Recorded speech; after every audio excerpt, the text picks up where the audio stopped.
Son livre est l'un des plus attendus de ce début d'année. Le 10 janvier sortira dans le monde entier, Spare, l'autobiographie du prince Harry, qui se dévoile peu à peu à travers de nombreux extraits publiés par les médias britanniques. Et ce vendredi 6 janvier, CST un passage concernant la reine Elisabeth II qui a été communiqué. Ou plutôt, la mort de la monarque, le 8 septembre dernier. Quelques heures avant son décès, alors qu'on apprenait que la souveraine était au plus mal, le prince Harry avait cherché, comme les autres membres de sa famille, à se rendre au chevet de son aïeul.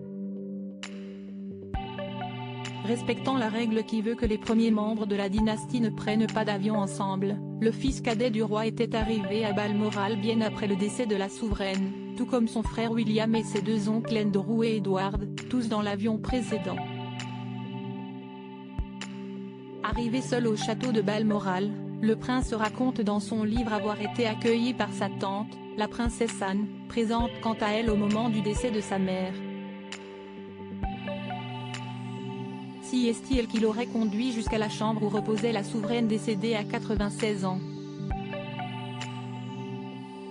Il écrit alors, « J'ai avancé, incertain, puis je suis resté là, à la regarder paisiblement. »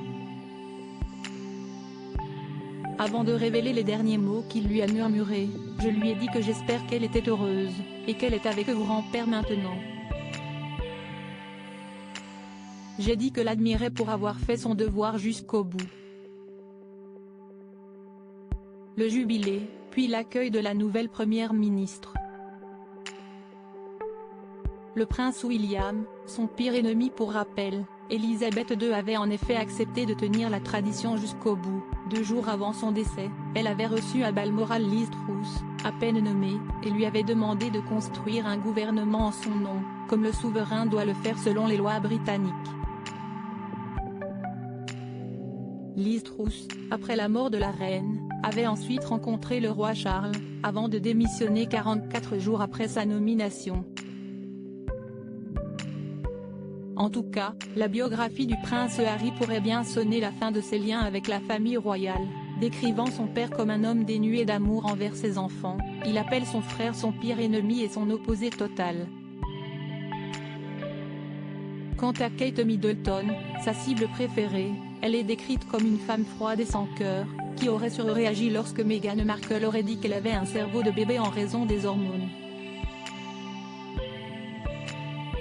Bref, des attaques continuelles qui ne vont pas plaire outre-Manche.